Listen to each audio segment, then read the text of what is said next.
먼저 지금 시리즈 설교를 하고 있으니까요. 지난주 살펴봤던 내용을 잠깐 복습하겠습니다. 슬기로운 신앙생활 시리즈 첫 번째로 슬기로움의 첫걸음에 대해서 나눴었죠. 먼저 슬기로운 신앙생활의 대주제는 신앙생활은 생활신앙이라는 것이죠. 그래서 여러분, 믿음으로 살아야 된다, 믿음으로 일해야 된다라고 말씀드렸습니다. 믿음은 없는데 우리가 교회 안에서 여러 가지 봉사를 하면서 나의 열심으로, 나의 취미로 일하면 안 된다라고 말씀드렸죠. 그리고 믿음으로 일해야 된다. 믿음은 있는데 일하지 않는다. 그거 잘못된 믿음이라고 말씀드렸습니다. 사랑하는 성도 여러분, 믿음을 가지고 일하실 수 있기를 주님의 이름으로 축원드립니다. 예배 끝나고 도망가지 마시고 전도하고 가세요. 네.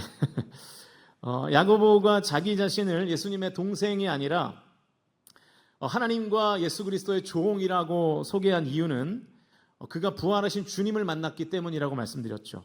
부활하신 주님을 만나고 난 후 형이었던 예수님을 그리스도로 고백하지 않을 수가 없었던 것입니다. 부활하신 예수님을 만나야 예수님이라는 존재가 우리에게 진리가 되고 예수님의 말씀이 어리석음이 아니라 지혜, 슬기가 되는 것이죠. 이 자리에 나와 예배하는 우리 성광 공동체에 속한 모든 성도들에게 부활하신 예수님께서 인격적으로 만나주시는 은혜가 임하실 수 있기를 주님의 이름으로 간절히 축복합니다. 야고보의 별명이 뭐라 그랬습니까? 낙타무릎. 안 잊으셨네요. 낙타무릎. 야고보가 슬기로운 신앙생활의 텍스트, 이 야고보서를 쓸 수 있었던 이유는 그가 기도의 무릎을 많이 꿇었기 때문이다라고 말씀드렸죠. 하나님의 슬기를 다운로드하는 유일한 방법은 기도라는 것을 믿으실 수 있기를 주님의 이름으로 축복합니다. 기도의 사람이 되셔서 저와 여러분이 세상의 지식이 아니라 하나님의 지혜로 충만한 성도들이 다 되실 수 있기를 주님의 이름으로 축원드립니다. 오늘은 이제 프레임을 바꾸라라는 제목으로 슬기로운 신앙생활 시리즈 두 번째, 슬신생 두 번째 메시지를 나누겠습니다. 강해 설교니까 말씀을 읽어가면서 설명하겠습니다. 야고보서 1장 2절 중간까지의 말씀 읽어보겠습니다. 시작. 내 형제들아, 너희가 여러 가지 시험을 당하거든. 이 기도를 많이 해서 낙타무릎이라는 별명을 얻었던 야고보가 슬기로운 신앙생활의 첫 번째 주제를 시험으로 꼽고 있어요. 슬기로운 신앙생활의 첫 번째 주제가 예배가 아니고요, 기도도 아니고요, 말씀 연구도 아니라 시험이었어요. 첫 번째 주제가 시험이라는 것은 꽤나 의미가 있는 것 같습니다. 왜 그런가 하면 신앙생활을 잘하는 직접적인 주제라고 보기가 어렵기 때문입니다. 신앙생활을 슬기롭게 잘할 수 있는 주제들은 제가 좀 전에 말씀드렸던 것처럼 예배라든지 우리가 어떻게 하면 예배를 잘 드릴 것인가, 어떻게 하면 기도를 성경적으로 할 것인가, 어떻게 하면 봉사를 효율적으로 할 것인가, 이런 내용이 되어야 하는데 그런 게 아니라는 거죠. 신앙생활을 슬기롭게 하는 주제들이 먼저 나와야 자연스러운 것 같은데 시험이라는 주제가 제일 먼저 나왔다는 거예요.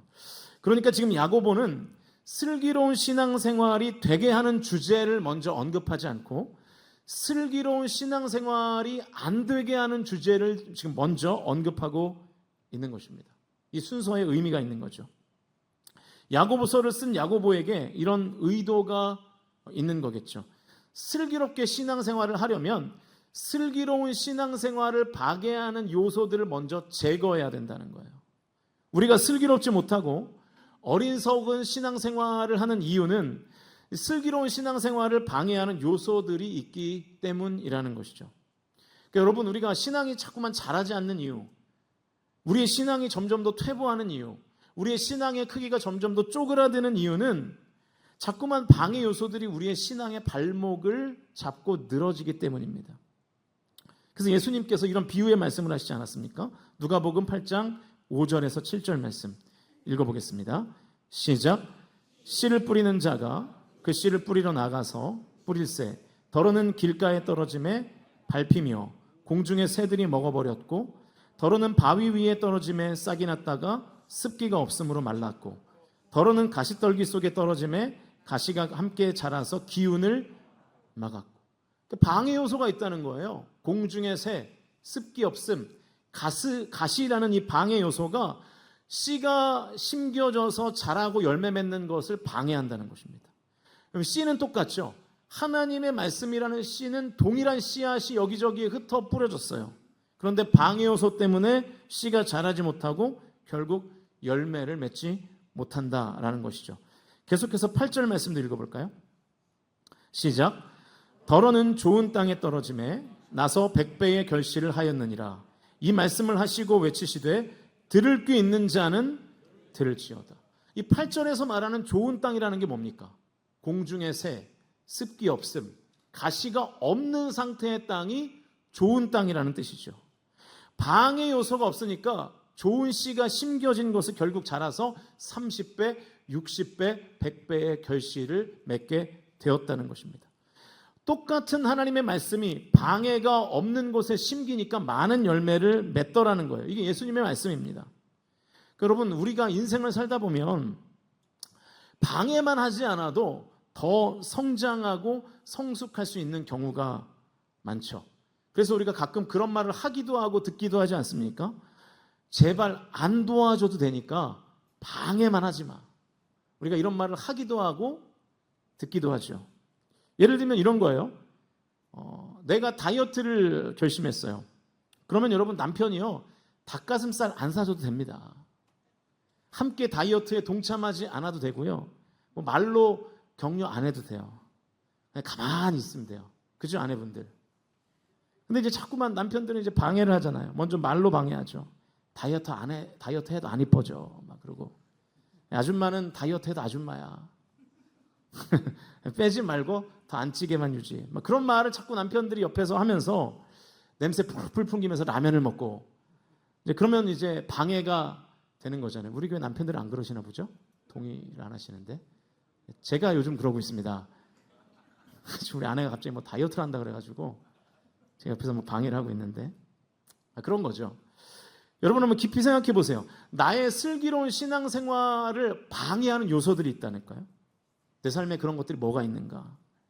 그 슬기로운 신앙생활을 추구하기 전에 먼저 방해 요소를 제거하는 것이 우선되어야 한다는 것이죠. 방해 요소를 제거하지 않으니까 추구도 안 되는 거예요.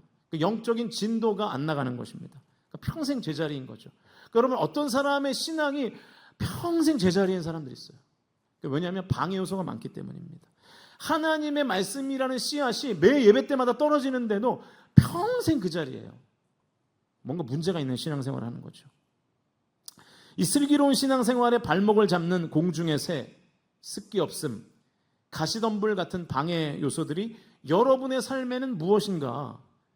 그것을 제거하고, 제거할 수 없다면 적어도 그것을 멀리해야 하는 것이죠. 그래야 신앙생활이 성장이 있고 성숙이 있고 유익을 경험하는 것입니다. 신앙생활의 방해 요소는요, 각 사람마다 다 다릅니다. 성도들마다 케이스가 다 달라요. 그래서 제가 강단에서 일반화할 수가 없어요. 굳이 말한다면, 뭉뚱그려 말한다면 보통 어떤 사람이거나 어떤 일이겠죠. 그것이 다 방해 요소가 되는 것입니다. 그래서 여러분, 내 삶을 곰곰이 묵상해 보면서 지금 나의 예배를 방해하는 것이 무엇인가? 하나님의 말씀을 묵상하고 기도하는 일을 방해하는 것이 무엇인가를 한번 기록해 보세요. 그래야 1년에 하나씩이라도 그것들을 제거해 가면서 결단하셔야 우리의 삶의 신앙의 성장이 있는 것이죠. 여러분의 삶에 슬기로운 신앙생활에 방해가 되는 것들을 제거하기로 결단하는 오늘 이 시간이 다 되실 수 있기를 주님의 이름으로 간절히 축원드립니다. 다시 이제 본문으로 돌아가서, 그래서 야고보가 1장 1절에서 자기 자신을 소개한 직후에 1장 2절에서 바로 시험을 얘기하고 있는 거예요. 슬기로운 신앙생활을 추구하기 위해서는 먼저 제거해야 될 방해 요소들이 있다는 거죠. 그 방해 요소가 뭐냐면 시험이라는 거예요.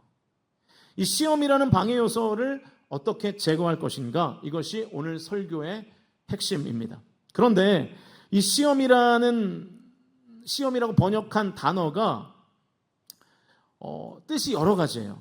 아마 많은 설교를 통해서 들어보셨을 것 같은데 다시 한번 정리해 보겠습니다. 보여주시면 이 시험이라는 단어가 헬라어로 페이라스모스라는 단어인데요. 시험, 시련, 유혹이라는 뜻을 다 포함하는 단어가 바로 이 페이라스모스예요. 그래서 3T라고 말하죠. 테스트, 트라이얼, 템테이션. 이렇게 3T가 다 이 페이라스모스라는 거예요. 슬기롭게 신앙생활하려고 하는 성도에게 시험과 시련과 유혹이라는 세 가지의 방해 요소가 있다는 뜻이겠고, 이것을 제거해야 슬기로움을 추구할 수 있다는 뜻이겠죠. 자, 그러면 시험과 시련과 유혹이 무엇인지를 구분해 봐야 될 텐데, 제가 표로 준비했습니다. 이 표가 오늘 설교의 전부여서 설교의 초반에 표를 띄워드리면 설교 듣는 흥미가 좀 떨어질 것 같긴 한데, 그래야 좀 확실할 것 같아서 그냥 준비했습니다. 이 표로 시험과 시련과 유혹, 이 3T의 차이점을 분명하게 알 수 있을 거니까 여러분 적지 마시고요.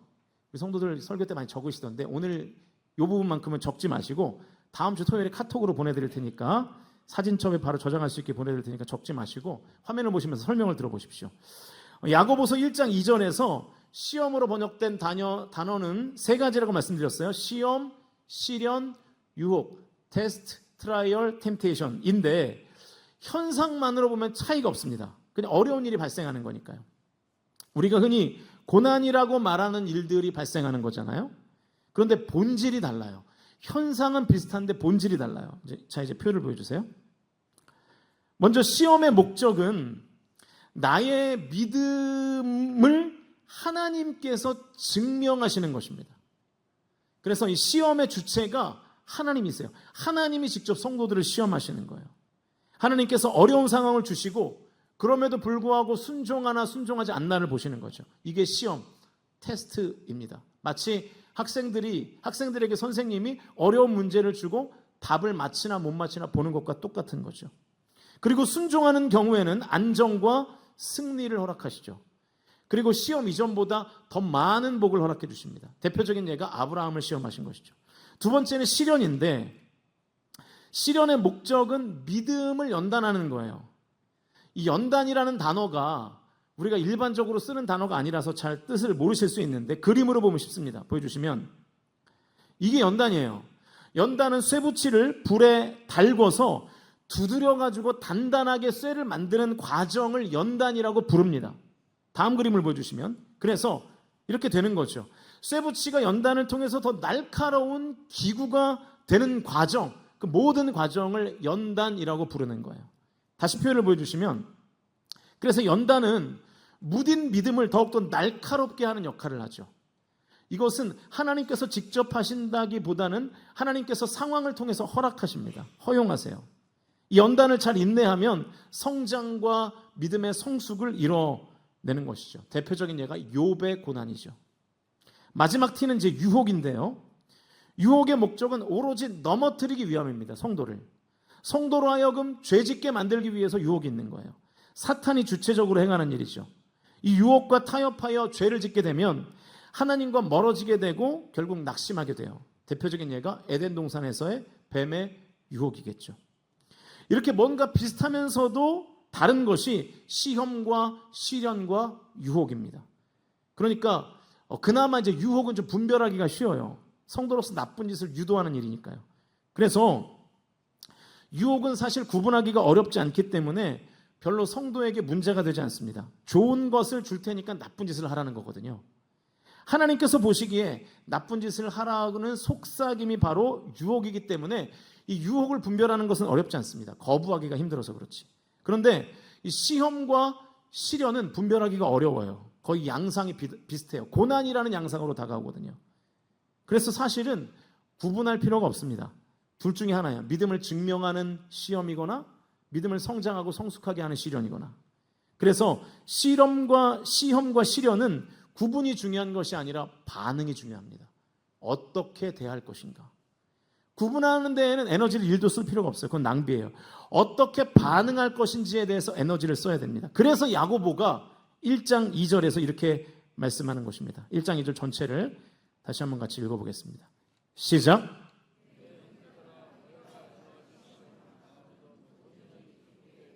자, 온전히 기쁘게 여기는 반응을 하라는 거예요. 근데 이게 여러분 말이 안 되는 말씀이죠. 내가 고난을 당했는데 어떻게 기뻐합니까?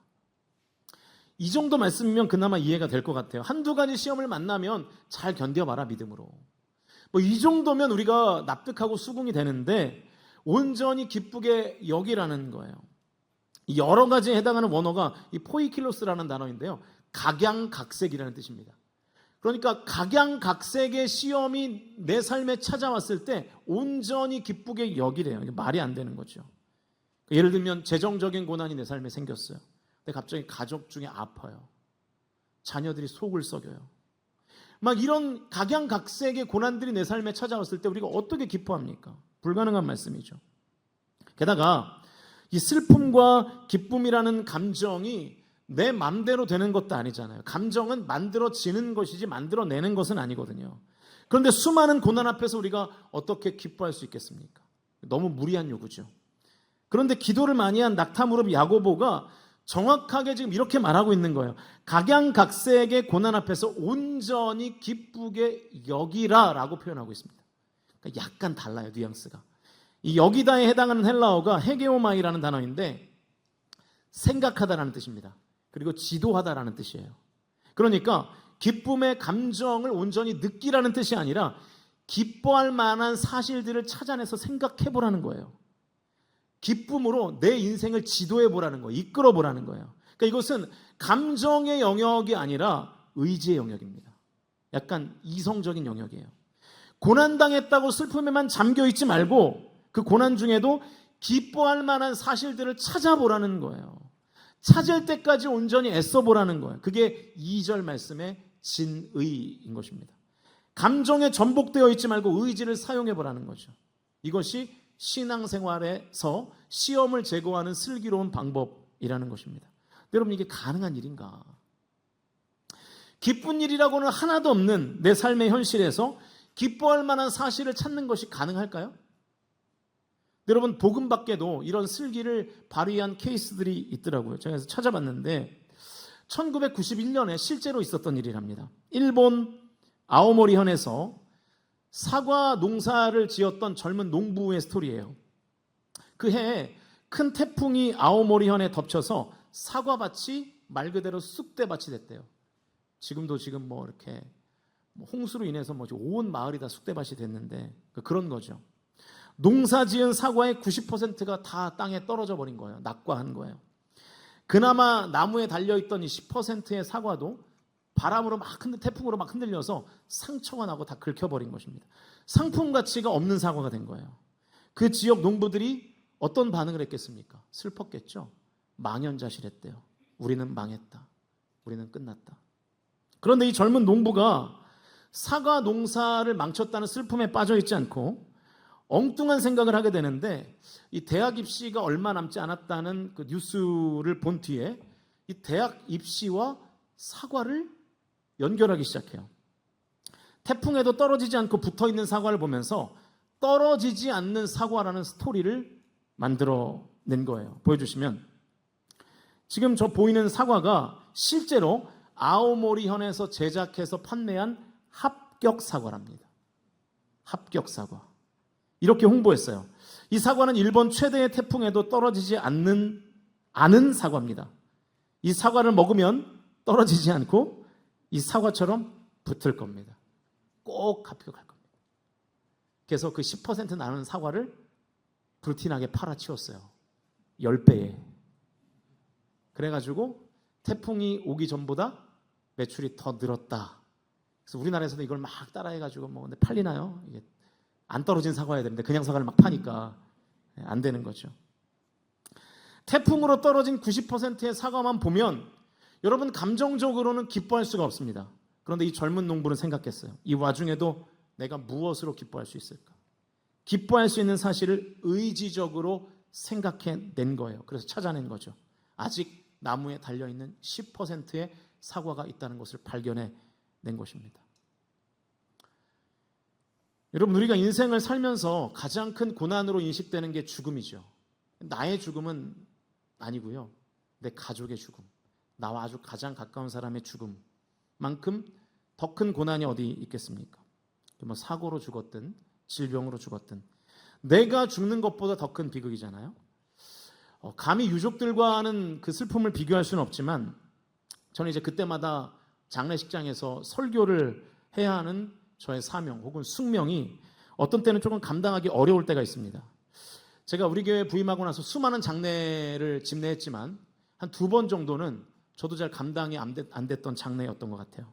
하지만 저는 그럼에도 불구하고 설교를 해야 되잖아요. 제가 뭐라고 설교하는지 여러분이 다 들으셨잖아요. 천국에 가셨다라고 설교하는 거죠. 사고였던, 질병이었던, 이 가족이 죽었다는 슬픔 속에서도 유족들이 내 가족이 천국에서 이제는 평안할 것이라고, 이제는 영원히 주님과 함께 행복할 것이라고 설교해야 하는 것이죠. 유족들에게 그 사실을 계속해서 주지시켜야 하는 것이죠. 그 극심한 비극 속에서도 기쁨의 한 자락을 발견해내야 하는 것입니다. 여러분, 이 작업이 왜 필요하냐면요, 우리에게 시험은 피해갈 수 없기 때문입니다. 여러분, 일단 예수 믿으면서 이런 헛된 희망을 버리세요. 시험 못 피합니다. 예수 믿어도. 시련은 못 피해요. 예수 믿어도 고난당하고요, 예수 믿어도 질병에 걸리고, 예수 믿어도 교통사고도 나고요, 예수 믿어도 죽기도 합니다. 절대로 피할 수가 없으니까 야고보가 슬기로운 신앙생활의 첫 번째 주제를 이 시험으로 잡은 거예요. 이것 때문에 슬기로운 신앙생활을 포기할까 봐. 절대로 피하지 못하는 시험을 잘 관리하지 못하면 신앙생활이 불가능하다는 것을 야고보는 알고 있었던 거죠. 반대로 말하면 시험을 잘 관리하는 것이 슬기로운 신앙생활이라고 역설하고 있는 것입니다. 어떤 성도들은 이런 저의 메시지를 듣고 이렇게 항의하실지도 모르겠어요. 아니, 비극으로 슬퍼 죽겠는데 꼭 그 와중에도 기쁨을 찾아내야 되겠습니까? 꼭 그렇게 해야 됩니까? 네, 꼭 그렇게 하셔야 됩니다. 왜냐하면 그래야 내가 살기 때문이에요. 그래야 내가 다시 일어설 수 있기 때문입니다. 시험을 피할 수 없다면 시험 중에도 기쁨을 찾아내는 지혜를 발휘해야 하는 것이죠. 그래야 시험을 견딜 수 있고 시험을 이겨낼 수 있는 것입니다. 이게 슬기로운 신앙생활이에요. 사랑하는 성도 여러분, 고난이 나의 삶에 찾아와요. 지금 여러분의 삶에도 고난이 찾아와 견디기 힘든 시간을 보내고 있는 성도들이 있어요. 제가 알잖아요. 그때 여러분, 90%의 비극이 여러분의 삶 가운데 있을 때, 그럼에도 불구하고 10%의 기쁨을 찾아내실 수 있기를 주님의 이름으로 간절히 축원드립니다. 그래야 내가 살아요. 그래야 다시 일어나요. 그래야 다시 회복하는 거예요. 90%의 비극에서도 10%의 기쁨을 찾아내는 것을 3절이 이렇게 말씀하는 거예요. 3절 우리 읽어보겠습니다. 시작. 이는 너희 믿음의 시련이 인내를 만들어내는 줄 너희가 알미라. 잘 보세요. 2절에서 시험으로 설정된 상황을 3절이 시련으로 받고 있어요. 그러니까 시험, 시련, 유혹을 다 시련으로 받아내라는 거예요. 시험과 시련을 구분하지 말고 다 시련으로 생각하라는 거예요. 시련이 뭐라고 했죠? 하나님이 허용하시는 일인데 믿음을 더 날카롭게 하기 위해서 연단하시는 것이라고 말씀드렸죠. 다시 말하면 믿음의 성장과 성숙을 촉진하는 것이 시련이다라고 말씀드렸죠. 이게 무슨 말이냐면 아무리 비극적인 일이 내 삶 가운데 일어나도 그 안에서 기뻐할 만한 사실을 생각해내는 그 슬기로운 습관을 가지고 있으면 믿음의 성장과 성숙이 일어난다는 것입니다. 그래서 이 90%의 비극 속에서도 10%의 기쁨을 찾아낼 수 있다면 4절의 내용은 저절로 되는 거죠. 4절도 읽어보겠습니다. 시작. 인내를 온전히 이루라. 이는 너희로 온전하고 구비하여 조금도 부족함이 없게 하려 함이라. 고난 중에 기뻐할 만한 일들을 찾아내는 그 슬기로운 습관을 가지고 있으면 당연히 인내하게 되죠. 인내하면 저절로 성장과 성숙을 이뤄가게 되고 부족함이 없는 삶을 살게 되는 것입니다. 그래서 90%의 비극에서도 이 10%의 기쁨을 찾아내는 슬기로운 습관을 기르는 것이 신앙생활에서 얼마나 중요한지 몰라요. 이걸 못 찾아내면 시험 당하면 미끄러지는 거예요. 왜냐하면 고난이 계속되기 때문에. 이 슬기로운 습관을 훈련하지 않으면 고난이 올 때마다 하나님을 원망하고 신앙생활을 포기해버리는 것입니다. 여러분이 시험과 고난 때문에 떠내려간 성도들이 얼마나 많은지 아십니까? 시험과 시련 때문에 우리 교회에서 떠내려가요. 다른 교회에 간 성도들도 있고 아예 떠내려가서 신앙생활을 아예 하지 않는 성도들도 많아요. 다른 교회 간다고 여러분 시험이 사라집니까? 고난이 없어집니까? 그렇지 않거든요. 안 없어져요. 그래서 시험과 고난이 없는 곳을 찾아다니는 것은 어리석은 행동이에요. 시험과 고난을 내가 관리할 수 있어야 돼요. 슬기로운 습관을 기를 수 있어야 합니다. 저와 여러분이 이 시험과 고난을 관리하는, 그래서 90%의 비극 속에서도 10%의 기쁨을 찾아내는 슬기로운 습관을 기르실 수 있기를 주님의 이름으로 축원드립니다. 이제 말씀을 정리하겠습니다. 여러분, 우리는 잘못된 프레임에 갇혀 있어요. 어떤 프레임이냐면, 보여주시면, 너희가 여러 가지 시험을 당하거든 죽도록 슬퍼하라, 이런 프레임이에요. 그래서 우리가 이 프레임에 갇혀 있어서 우리는 시험 당하고 고난 당하면 슬퍼해요. 이 프레임이라는 것은 어떤 고정된 틀을 말하는 거잖아요. 그동안 우리는 고난 당하면 이런 프레임에 갇혀 있었습니다. 태풍이 와서 90%의 사과가 떨어졌다, 그러므로 난 망했다, 이런 프레임에 갇혀 있었던 거죠. 이제 그 프레임을 바꿔야 됩니다. 본문 2절을 다른 말로 바꿔보면, 고난이 오면 슬퍼해야 한다는 그 프레임을 바꾸라는 거잖아요. 이렇게 바꿔야겠죠. 보여주시면, 다 같이 큰 목소리로 한번 읽어보겠습니다. 시작. 너희가 여러 가지 시험을 당하거든 기쁨을, 할렐루야, 고난 중에도 기뻐할 만한 요소를 의지적으로 생각해내는 거예요. 그게 믿음이에요. 저와 여러분이 고난에 대한 이 프레임을 이렇게 바꾸실 수 있기를 주님의 이름으로 간절히 축원드립니다. 고난은요, 그냥 시련이 아니에요. 이 프레임을 바꿔야 돼요. 고난은 시련이 아니라 재련입니다. 시련과 재련은 한 글자 차이지만 그 의미는 완전히 다르죠. 시련은 그냥 용광로에 들어간 상태를 말해요. 그러나 재련은 그 용광로 속에서 금속이 변화되는 과정을 말합니다. 용광로에 들어가 있다는 프레임에 갇혀서는 안 되는 거죠. 지금 용광로에서 내가 모든 불순물들을 떨쳐내고 순금으로 변화되고 있다는 그 과정에 있다는 것을 우리가 프레임화해야 하는 것입니다. 설교가 좀 길어지더라도 이 한 사람을 소개하고 설교를 마칠까 하는데요. 우리 영상을 잠깐 보시겠습니다. 적인 사례가 있는데요. 이 사람은 이제 리지 벨라스케즈라고 하는데 마르팡 증후군이라는 지방이 쌓이질 않는 거죠. 그래서 태어날 때부터 먹어도 살이 안 찌는 병인데 이 사람이 바이럴된 영상을 발견했대요. 그래서 그 세계에서 가장 못생긴 사람이라고 그렇게 이제 타이틀이었는데 본인이었어요. 확인을 해보니까 조회수가 400만 명 이상이었고 거기 댓글을 보면은 불을 이렇게 저질러가지고 그 사람을 죽여버리라고 뭐 화형으로 죽이라고 태어나기 전에 이렇게 댓글이 많았대요. 근데 그런 댓글을 보고 굉장히 좌절할 줄 알았는데 오히려 태어날 때부터 부모들로부터 엄청 많은 사랑을 받아왔대요. 그러니까 그거에 대해서 좌절하지 않고 자기 그러면 이걸 좀 얘기를 해야겠다 싶어서 나중에 테드 톡이라고 들으셨어요. 강연을 하게 됐어요. 그래서 거기서 이제 외모가 나의 정체성을 규정하지 않는다. 목표와 성공, 성취에 따라 그렇게 스스로 규정한다고 이렇게 얘기를 하는데요. 저는 한번 영상을 봤어요. 진짜 이 사람이 얘기하는 거 보니까 진짜 사랑하게 돼요. 이 사람을 진짜 사랑하게 돼요. 왜냐면 목소리를 듣는 순간 너무 맑은 거예요. 너무 긍정적이고 그러다 보니까 그 사람이 얘기하는 거 보면 진짜 모든 게 괜찮아지는 것 같아요. 진짜 대단한 사람인 것 같아요, 이 사람. Am I going to let the people who called me a monster define me? Am I going to let the people who said kill it with fire define me? No. I'm going to let my goals and my success and my accomplishments be the things that define me. Who teased me, who called me ugly, who called me a monster, was to make myself better and to show them, you know what? Tell me those negative things, I'm going to turn them around and I'm going to use them as a ladder to climb up to my goals. That's what I did. 네.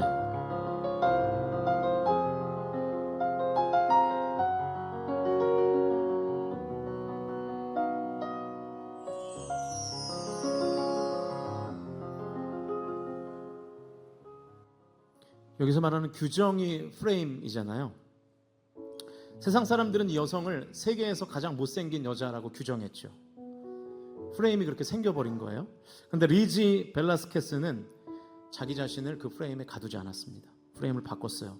외모가 나의 정체성이 아니라는 거예요. 나의 목표와 나의 성취가 나라는 거예요. 이 테드톡이라는 전 세계가 보는 강연 프로그램에서 자신의 프레임을 바꾼 일종의 간증을 지금 하고 있는 것입니다. 그래서 지금은 그 어느 누구보다 많은 사람에게 감동을 주는 동기부여가가 됐죠. 여러분, 고난이 나를 프레이밍합니다. 루저라고, 실패자라고, 나는 망했다고. 그 고난이라는 프레임이 날 가두고 더 이상 나에게 소망이 없다고 말한다면 그것은 내가 슬기롭지 못한 어리석은 신앙생활을 하고 있다는 것을 증명할 뿐입니다. 우리의 상황과 현실이 가지고 있는 그 프레임이 내가 아니에요. 여러분, 지금 실패하고 있는 나, 지금 연약해져 있는 나를 예수님께서는 자신의 생명을 버리면서까지, 십자가에 달려 돌아가시면서까지, 피를 흘리고 물과 피를 쏟으시면서까지 저와 여러분을 구원하셨다는 사실을 믿으실 수 있기를 주님의 이름으로 축원드립니다.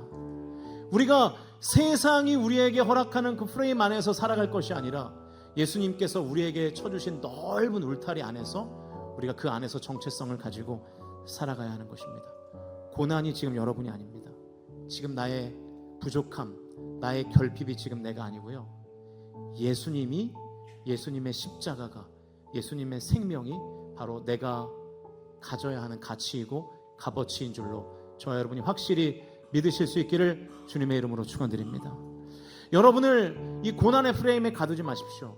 프레임을 바꾸세요. 그 안에서 10%의 기쁨을 찾으세요. 그리고 무엇보다 예수님께서 나를 위해 돌아가셨다는 사실이 여러분에게 진리가 되어 예수님의 생명값이 나의 가치라는 프레임을 가지고 사실 수 있기를 주님의 이름으로 간절히 축원드립니다.